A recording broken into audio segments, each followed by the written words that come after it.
Oi pessoal, eu sou a Izzy. E eu sou a Júlia. E nós somos da Magenta. E sejam bem-vindos a mais um episódio do Magenta Cast. E o tema de hoje é como as gerações influenciam na produção de conteúdo.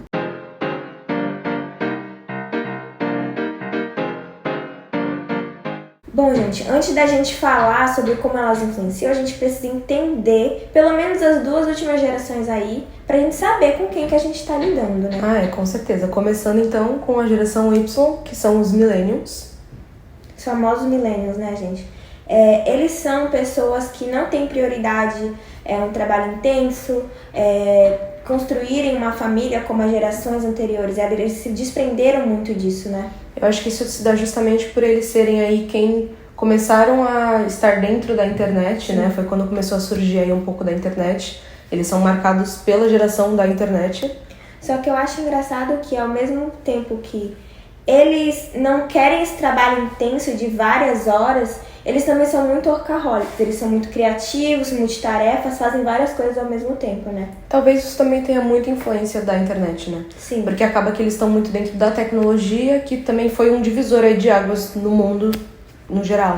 E outro fator, né, é que eles são muito voltados às causas sociais. Tipo, eles querem muito ajudar o mundo. Já não é uma coisa muito presente na geração Z, por exemplo. A gente tá mais talvez na geração do mimimi, mas ao mesmo tempo algumas causas acabam se perdendo, acho que porque outras acabam surgindo nesse meio tempo. Eu acho que tem também, são visões diferentes, sabe? Porque os millennials, eles têm muito isso, eu vejo muito com os meus pais, por exemplo. Eles são, eu não sei se eles são millennials, mas eles falam assim, não, porque você tem que ter essa mentalidade de que vai mudar o mundo, você tem que acreditar, tem que ter esperança. Só que eu acho que a gente vê muito mais. Eu sei que tem que mudar, mas são muitos problemas e a gente é um passinho de formiguinha. A gente tem mais essa visão, como se fosse uma visão realista, sabe? Sim, mais pé no chão. E como a gente já tá falando aqui da geração Z, é uma geração que já veio introduzida dentro da internet, né? Aqui no Brasil, a gente ainda teve até ali 2006 um período que não era tão de fácil acesso, mas depois disso democratizou, né? Hoje todo mundo tem celular, tem acesso à internet. Eu acho engraçado que a geração anterior é considerada a geração da internet, mas quem realmente teve ali o acesso total, né, 100% da internet foi a geração Z, no caso. Porque a gente nasceu já com o computador funcionando, já surgindo as redes sociais. Eu, desde pequena, vai na época do MSN e Orkut. Eu devia de ser bem nova, devia de ter 5, 6 anos, quando as redes sociais começaram realmente a engrenar, pelo menos aqui no Brasil. Então a gente já realmente estava no mundo da internet, né? A gente não pegou muito a transição, a gente já entrou com a internet funcionando, nesse caso. Tá, e agora quais são as principais diferenças de consumo dessas gerações? Os millennials, eles gostam de uma coisa altamente profissional. A gente vê isso muito no modo que o YouTube funcionava há alguns anos atrás. Que era quanto mais equipamento, quanto mais qualidade, melhor. Eu acho que justamente por esse fato deles estarem chegando na tecnologia. Sim. Então acho que quanto mais tecnologia ou mais coisas assim mirabolantes, a coisa se tornava mais com a vontade mais de assistir, porque era uma coisa muito diferente. Sim. Né? Hoje a gente vê a diferença no consumo da geração Z, que eles gostam de uma coisa um pouco mais humanizada, né? E a gente não tá falando de questão de qualidade no sentido de uma luz ruim ou má qualidade de imagem, mas sim uma coisa mais natural, com mais naturalidade. A gente vê que isso realmente é o que uma pessoa que fala muito sobre isso é o Paulo Cuenca, que ele realmente leva muito hate normalmente quando ele fala sobre isso, mas é o que a gente vê realmente funcionando na internet. Os conteúdos que são mais humanizados, que as pessoas mostram um pouco mais do dia a dia, são os conteúdos que costumam viralizar. E claro que tem suas exceções, né? Sim. Inclusive o Paulo Cuenca, eu lembro que eu te mostrei o vídeo. E aí a gente parou pra analisar essas coisas e, tipo assim, realmente colocar isso dentro do nosso discurso, dentro da Magenta. E a gente fez um vídeo e a gente tomou hate por causa disso, dos millennials. Porque eles não conseguem entender que hoje em dia eles não são o foco principal, entendeu? Quem tá ficando adulto agora é a geração Z, quem tá tendo o poder monetário. Tá tanto que eles falam que são as pessoas que estão entrando no mercado de trabalho. Apesar da gente já estar no mercado de trabalho, são pessoas que talvez eles estejam fazendo uma faculdade, terminado o ensino médio, fazendo faculdade, enfim, começando aí a parte realmente a monetizar o mundo. Eu acho legal também falar que gente, não é porque a gente tá falando aqui, eles que estão girando, estão vindo com o capital de giro agora, que você vai produzir pra eles, tá? Você tem que ver o seu público-alvo. Sim, Exemplo, total. se você faz roupa pra mulheres de meia idade, que tem 40, 50 anos, você vai falar com esse tipo de mulher, você não vai falar pra geração Z, entendeu? Eu acho importante, quando a gente tá falando dessa parte de publicidade ou de marketing digital, realmente fazer um estudo do que as pessoas do mesmo nicho ou que trabalham com o mesmo público-alvo estão fazendo, o que elas estão alcançando de resultado, para que assim você entenda qual que é a melhor solução ali, qual que é a melhor estratégia que você vai adotar, né? Tanto que o que a gente está falando aqui pode ser que não funcione nada pro seu trabalho, e você vai precisar pesquisar e encontrar outras maneiras de se comunicar com esse público.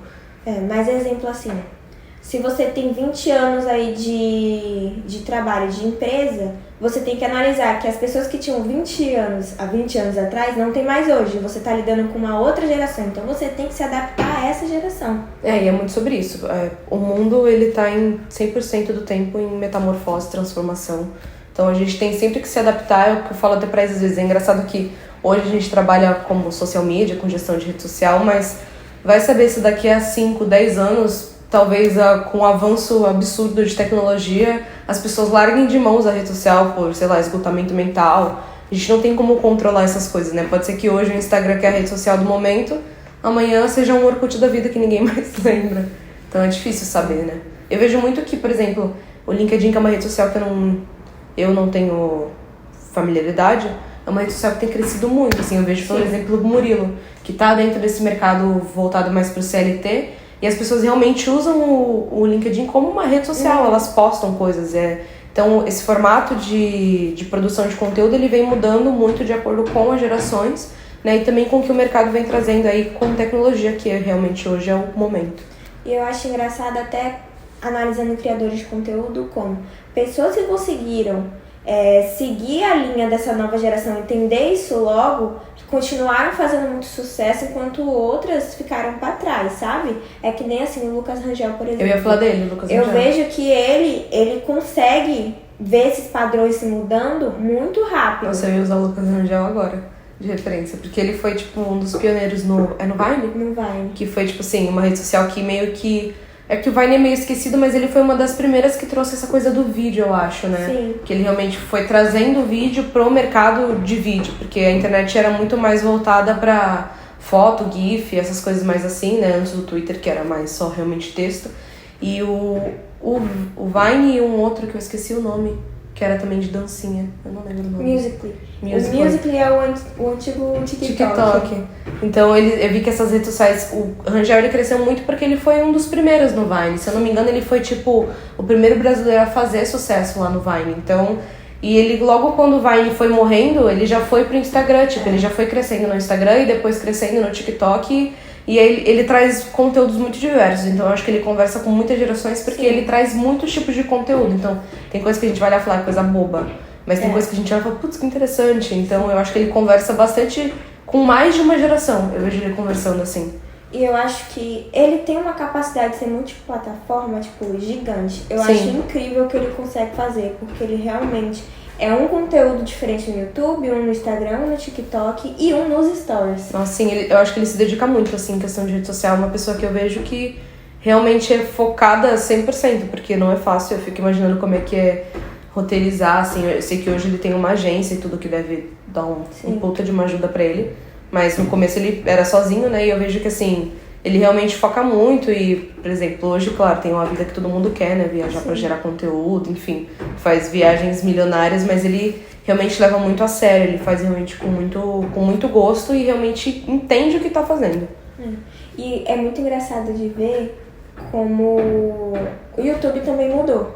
Porque eu sinto que, tipo, coisa de 5 anos, ele mudou totalmente o que ele era. Hoje em dia a gente tem, por exemplo, os podcasts que tem uma produção mais produzida e tudo mais, mas é sempre em estilo de conversa. Sim. Um estilo que não é tipo assim, estou te entrevistando para a televisão. Eu acho que na verdade foi isso muito que o podcast fez, né? Ele saiu um pouco dessa pegada de entrevista por uma coisa mais de bate-papo, que também combina com isso de ser uma coisa mais humanizada, digamos assim, porque é uma coisa muito mais do dia a dia, você tá conversando com a pessoa, ali ela acaba falando um pouco sobre a vida dela profissional, pessoal, e aquilo se torna uma coisa gostosa de assistir, porque tá todo mundo se interagindo, não é uma coisa muito engessada. E também a produção de conteúdo, assim, de fato, né? A gente vê muito mais vlog voltando. Adoro que tá voltando o vlog, porque eu gosto muito de ver vlog. Quando a gente fala também de gameplay, os cenários estão muito mais, tipo, simples. Tem as luzinhas, essas coisas assim, mas ninguém mais tá se apegando até aquela qualidade absurda que parece que saiu da televisão, sabe? Eu acho que isso foi... É que também é engraçado, porque ao mesmo tempo que a gente fala disso, assim, que a qualidade não, no sentido de a tecnologia vai sumindo, é porque também pra gente acaba sendo muito comum o que antes era, por exemplo, um iPhone, sei lá, 10 anos atrás era uma coisa de outro mundo. Hoje as pessoas, normalmente, muita gente tem iPhone, assim, acaba trabalhando para conseguir comprar um iPhone, então acaba que é uma ferramenta que antes era muito extraordinária, hoje é um pouco mais de fácil acesso, né, bem, entre aspas, porque não é um material barato, mas é uma coisa comum, né, entre as pessoas que produzem conteúdo trabalharem com iPhone, porque é um telefone que está mais adepto aí às redes sociais como Instagram, por exemplo, para a parte de stories, então acaba que aquela coisa mirabolante acaba se tornando um pouco mais comum nesse sentido de qualidade de ferramenta, de material, de coisa de trabalho. E quando a gente fala também sobre publicidade, a gente vê, tipo assim, duas coisas discrepantes. Porque os millennials, eles gostam de uma coisa, assim, profissional, aquele negócio, assim, uau, sabe? Sabe, tipo comercial de carro. Sim, era bem propaganda. Já a geração Z... é totalmente diferente, gente. Eles gostam de uma coisa ali do dia a dia, tanto por isso que os stories funcionam tanto. Você posta uns stories indicando ali um produto e vai funcionar muito mais do que você pedir pra fazer um comercial e veicular esse comercial se você tá trabalhando com a geração Z. Eu acho que isso é muito ligado ao custo-benefício da coisa, né? A gente sabe que hoje realmente existem influencers que têm um valor, um preço muito alto, né, pra você pagar, mas ele ainda acaba sendo muito mais barato do que a TV. E também, assim, acho que a parte de você converter essas pessoas e também controlar, né, ver o que está sendo convertido, porque na TV você não tem muito controle, você vai ter o controle quando aquelas pessoas chegarem. Mas ali você consegue ter a estatística de quantas pessoas realmente entraram no link ou estavam ali dispostas a comprar, com quem que você estava conversando, a faixa etária. Então você escolhe um influenciador, você sabe ali qual a porcentagem de homens e mulheres que assistem ele, ou também idade, onde elas se localizam, alguns gostos. Então é um pouco mais fácil nessa parte de direcionamento, de analisar os insights, essas coisas assim. E eu vejo muito que é engraçado como essa parte de publicidade, como que ela foi migrando ali no sentido de estar na internet, né? Os outros canais não morreram, né? A gente vê propaganda em rádio, em TV, enfim, de jornal, os mais diversos tipos de propaganda. Isso tem muito a ver com a geração que você conversa. Sim. Mas você vê que isso veio muito mais pra internet e aí que foi também entrando nessa coisa de ser um comercial mais humanizado. Porque a gente vê que hoje, a gente para pra assistir um comercial de influenciador, por exemplo, eu vejo muito pelo Matheus, que é aquele que sempre faz zoeira com o pai, que eu sempre te mostro. Tipo assim, o perfil dele agora tá lotado de propaganda. Só que sempre que tu vai lá no TikTok, tu vê parceria paga, parceria paga, parceria paga. Só que é um vídeo que ele faria com o pai dele, só que ele usa uma marca dentro daquilo. Então, tipo assim, ele faz a brincadeira que ele faria com o pai dele, que as pessoas estão dispostas a assistir, que é o conteúdo dele. Só que ele bota uma parceria paga e você vê isso também com o Lucas Rangel, ou com até o namorado do Lucas agora, que é o Lucas, que também tá fazendo bastante propaganda, e eles inserem ali no próprio conteúdo o que eles já fariam. A Fran também faz, a GK, essa galera toda aí da turma do Rangel. Tem eles uma fazem moça esse tipo. que eu até coloquei o nome dela aqui, que é Yasmin Scorse. Gente, essa menina, ela tem uma loja de roupa. E o conteúdo dela é o dia a dia dela como CEO dessa loja. Como dona, ela mostra que ela tem, porque ela realmente bota a mão na massa, ela tem funcionários e tudo mais, mas ela tá ali todos os dias ajudando as meninas, vendendo e tudo mais. E todos os vídeos ela tá com a roupa da loja. E ela sempre fala, gente, esse modelinho aqui é o sei lá qual, tá disponível no site em quantas cores, se vocês Uma coisa meio Jade. Tipo assim... Gente, super funciona. As meninas ficam loucas nos comentários. Quando a gente vê da Bianca também, né? Quando ela não fala, elas querem saber qual que é o modelo, porque elas sabem que é da loja, entendeu? Não, isso é bem legal. A gente vê vê muito a propaganda vindo pra internet e utilizando as pessoas que mais se destacam ali, que mais conversam com a geração, mas que é uma coisa que você não vê fortemente uma propaganda. É como se fosse realmente um conteúdo, você tá produzindo um conteúdo, só que no conteúdo você já usaria de qualquer forma algum elemento, alguma marca, nem que seja na sua roupa, enfim. Um computador aqui podia ser uma propaganda. Então é muito nesse sentido de que acaba que as propagandas vão entrando para esse mercado digital ali da internet, só que de uma forma muito mais fácil de ser consumida, porque não é uma coisa que você para pra assistir, tipo assim, ninguém aguenta mais propaganda de 5 segundos no YouTube. E agora tem propaganda que tem mais de 5 segundos que não dá pra passar, entendeu? Ninguém mais aguenta isso. Isso é bem chato mesmo. Outra coisa é que, entrando nisso, a gente precisa entender também que a gente, como donos de empresa, nós somos também criadores de conteúdo. Nós temos que ser a cara da nossa empresa, né? E uma coisa que eu vejo muito, você falou da Jade, e eu lembro que uma vez eu falei assim, cara, mas ela não usa as roupas dela, da marca dela. Tipo assim, é uma vez no mês que ela posta nos stories. Eu sigo a Jade, eu gosto do conteúdo dela. Só que ela não veste inclusive, o flopou, que ela... né? Nem sei o que Então, ela não veste o que ela vende. É tipo assim, uma vez e nunca. E eu acho isso completamente errado. Porque se você tem uma empresa, você tem que acreditar naquela empresa. Não passa credibilidade pra mim que a marca dela é boa se ela não usa a roupa dela. É, que é o que faz sentido que eu tava falando da Bianca. Porque, por exemplo, Sim. a Bianca foi pro BBB, ela nem podia mostrar a maquiagem dela, porque meio que tirava ali, né? E tudo mais, só que todo mundo sabia que ela tava usando maquiagem, ela chorava, tem aquele meme dela chorando sem escorrer. E, por exemplo, a Jade eu pouco vi sobre a marca dela de roupa no BBB, que era uma oportunidade dela falar sobre isso. E isso também, de repente, não é a intenção dela, enfim. Mas você vê que com a Bianca deu super certo, porque a marca dela veio estourando, né, depois da participação. Isso aqui a gente vê dois casos, um de sucesso e um que não foi de tanto sucesso assim. Eu acredito que a Jade venda roupa, assim, porque ela tem uma base de fãs muito fiel, mas não é tipo o que a Boca Rosa se tornou. Ah, sim. Não, nem comparado nesse sentido. Pelo menos esse sentido de empreendedorismo, nada a ver. Sim. A Jade acabou vindo mais focada nessa parte da novela, né? Não sei se ela vai crescer nessa carreira de atriz, né? Porque eu vi que acho que ela não tá com um contrato com a Globo, mas pode ser que ela faça um filme, enfim. Talvez o foco dela seja outro, mas a gente vê que a Bianca, realmente, o foco dela era crescer nesse sentido da marca pessoal, né? E da marca empresarial dela. Sim. Agora falando sobre geração alfa, o que você acha que vem por aí? A geração alfa agora são os que a gente conhece aí, adolescentes, pré-adolescentes, né? Sim. Crianças. Sei lá, eu não sei muito o que esperar. Tem aquele tabu ainda das próximas gerações, sem ser a geração alfa que a gente já tá aqui. Mas o que vão ser das pessoas? Porque as gerações estão se tornando cada vez mais liberais, né? No sentido, a gente discute muito sobre diversos assuntos e as coisas acabam se tornando menos tabu, acho, pra gente. As coisas são muito mais tranquilas.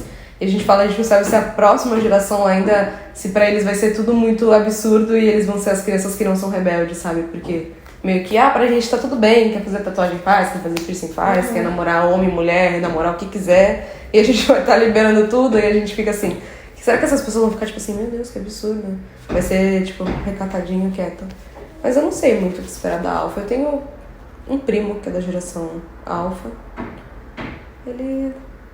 Eles mudam rápido eu vejo que eles mudam bem rápido de gosto. Sim. Eu não sei também se isso tem muito a ver com a internet, que a internet também é muito rápida. Então, assim, é do tipo que um dia tá gostando de K-pop, outro dia, sei lá, já gosta de funk, daqui a pouco tá num R&B. Então, eu vejo muito... É que, assim, as pessoas que são geração alfa mesmo, de fato, eles têm 13 anos hoje em dia, né? Isso. Começa em 2010. Mas eu vejo até um pouquinho antes aqui a transição, porque tem sempre aqueles 3, 4 anos de transição da geração Z pra geração alfa, né? Que eles mudam muito de gosto o tempo inteiro e a gente vê isso nos cores. Cojet Core, e-girl, sei lá, um monte de coisa, gente. Eu juro pra vocês, toda semana aparece um core. É muito diferente. rápido, né? Gente, eu acho muito rápido. 2 meses atrás tinha o Barbie Core. Ninguém usa mais, ninguém fala mais sobre isso. E a Barbie nem lançou ainda. Pois é. Tá vendo, gente? Vocês foram muito cedo. A Barbie lançou, já tá Foi até muito cedo. cansativo já. Mas é engraçado, porque esse meu primo, eu vejo isso muito pelo pelo K-pop, porque, por exemplo, há 2 anos atrás isso era um momento. Por exemplo, na United, ontem apareceu pra mim, eu tava no TikTok e apareceu pra mim, tipo assim, não sei como chegou, mas chegou, deve ser talvez porque a gente viu o TikTok, né? Um dia que tu pesquisou. E aí apareceu assim, tipo, ai, na United acabou. E aí eu fui descobrir que, sim, primeiro, eles já estão há 5 anos. Eu já tinha um absurdo daí já pra mim, porque parece que eles chegaram ontem. Só que real, porque na época a Bruna gostava de Na United. Então, tipo assim, faz uns 5 anos que eu não vejo a Bruna direito. Então você vê que. E aí eu fiquei, como assim? Acabou? E começou ontem. Só que, aí eu fiquei indignada, eu fiquei olhando assim, gente. E aí é engraçado, eu acho que é porque também eles são crianças hoje. Crianças pré-adolescentes, mas o jeito de descreverem as coisas é muito engraçado, porque os vídeos eram tudo assim, ai, eu me desligo do fandom, não sei o que, aí eu fiquei tipo, gente, quem faz isso? Pra mim o negócio do e foi de arrasta pra cima, eu demorei pra entender. Que foi de comes e bebes. Comes e bebes. Gente, não, arrasta pra cima é bom, não, arrasta pra cima achei genial. Arrasta pra cima. Mas assim, é uma coisa que a cada 2 semanas é um novo. Nossa, e as gírias são piores. Nossa, as gírias são os piores. Outro dia eu tava com quem foi? A minha prima, ela não é. Não, ela não chega a ser. Mas ela acaba meio que já muda um pouco da nossa geração pra dela, nesse sentido de fala. E assim, é muito engraçado que eles estão sempre. A prima do Murilo. A prima do Murilo, outro dia a gente tava com ela e aí eles têm umas gírias assim que aí tu fica meio. Só que eles ficam repetindo aquilo 24 horas, sabe? Na mesma frase, aí tu fica. Cara, como é que eles conseguem falar isso tantas vezes? E uma coisa que eu vejo muito é que com o TikTok veio muito isso deles. De em uma semana alguém, tipo assim, só estoura, faz um sucesso absurdo. 2 meses depois você não sabe mais essa pessoa. A pessoa tem que pesquisar, tipo, pra conseguir estar sempre em alta. Porque tipo assim, é uma produção de conteúdo meio que insensável, assim.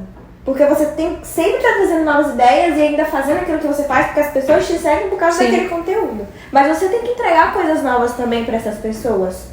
Porque senão elas vão ficar entediadas e você vai morrendo aos pouquinhos, porque você não tá seguindo a linha ali. Sim, por exemplo, a gente vê, por exemplo, a Mari da Prachacão, que foi bem na festa da Virgínia e tudo, que a Virgínia tava mais em alta naquela época, que foi quando ela começou a realmente dar uma estourada, né, que foi naquela festa. E aí a Mari, ela ficou estourada, tipo, naquele mês, 2 meses, e hoje meio que ela é meio, de certa forma, meio flopadinha, que nem a Júlia Pozzoli, que é daqui de Santos. Que fazia as cantadas na praia. Sim. Hoje é um conteúdo que, tipo, já tá meio... Tá, tem que fazer outra coisa. Então ela foi acabando entrando. Eles vão... tanto a Mari, tanto a Ju, elas vão entrando em outros grupos e aí vão produzindo conteúdo, claro. Eu não acompanho, então não sei como é que elas estão em sentido hoje de como é que elas estão estourando, mas imagino que elas tenham procurado outro tipo de conteúdo. A gente vê o Robson também, que... Sabe o Robson? Sim. O Lelis, que é da Bruninha. Ele, na época que foi bem na pandemia, que o BBB tava estourado, né, o da Manu Gavassi, que é de 2020. Sim, 2020. E, tipo assim, tava estourado o BBB, porque só tinha isso pra fazer em casa. E aí ele começou a gerar conteúdo ali relacionado ao BBB no começo, fazer os memes e, tipo, estourou. E aí agora ele vai fazendo os povs, só que o dele são uns povs engraçadinhos, de comédia. Mas você vê que, assim, vai morrendo, porque o conteúdo vai mudando muito rápido. Então, vai trocando muito fácil. Eu gosto de falar que cada ano é o foco em alguma coisa. 2020 foi o ano das músicas. Todo mundo tava crescendo muito. E aí em 2021 ainda veio um pouco disso, com as dancinhas também. Na verdade, 2020 foi as dancinhas, 2021 foi as músicas de fato. O artista independente tava crescendo muito. Tanto que a gente tem, tipo, Ariá, Bea Duarte, vários nomes que, tipo assim, pegaram 1 milhão muito rápido. E aí, em 2022, a gente teve o Fashion TikTok, que, tipo assim, foi um absurdo a quantidade de meninas que cresceram em 2022. Foi fashion e futebol. Acho que foram os assuntos mais marcantes. Mas assim. o futebol mais que futebol e é mais voltado também, acho que mais sentido de TV. Sim. Né? O fashion é mais realmente da internet. E agora, eu realmente, assim, o que eu vejo é mais personalidades mesmo. Personalidades. Então, porque, tipo assim, que nem a Belle Belinha. Conhece? Ela não tem um conteúdo. O conteúdo é ser ela e viver a vida dela. Sim. E pra isso pra mim aparece muito no conteúdo, no TikTok, por exemplo. De pessoas realmente fazendo as coisas da vida delas, assim. Sim. Transformando o que elas estão fazendo no dia a dia, os surtos. É o que eu falo pra eles. Acho que se tivesse um negócio desse, ou ia ser cancelada ou ia bombar, porque louca total. E aí Se eu gravasse cada surto ia ser engraçado, porque pra mim chega muito conteúdo assim das pessoas tirando uma onda com alguma coisa, no sentido da própria vida, assim, e dá super certo e é bem legal de assistir. Eu gosto bastante. Então eu acho que é isso, nosso podcast vai acabando por aqui. Espero que vocês tenham gostado e até o próximo Até a episódio. próxima. Tchau! Espero que esteja filmando. Nossa.